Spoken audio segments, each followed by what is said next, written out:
The U.S. Vice President Joe Biden is set to arrive tomorrow on Wednesday as part of his three-nation East Asian tour. Well, the trip comes amid the rising tensions surrounding the new air defense identification zone. On Tuesday, leading foreign affairs experts gathered here in Beijing to talk about regional security, in particular the roles of China and the U.S.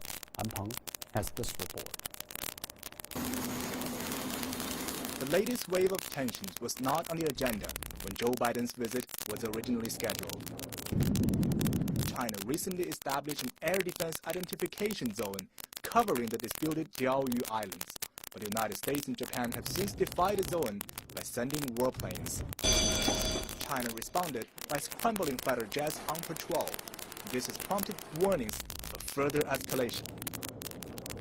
Who knows? There are no conflict and no confrontation. Both sides will benefit greatly from peace and cooperation, or they will suffer seriously from confrontation or conflict.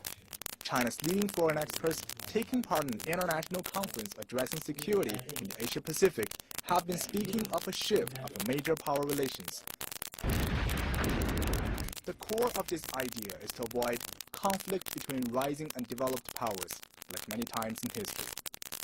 This change in relations between China and the United States came following a meeting of the two presidents in June.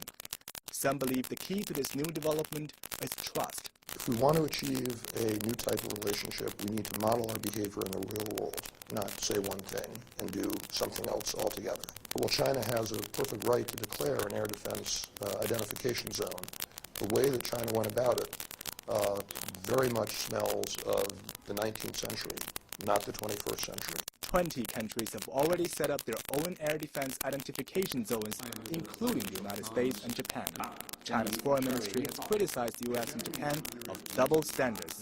Vice Foreign Minister, also present at the conference, called for economic integration instead of military alliances to maintain Asia-Pacific security.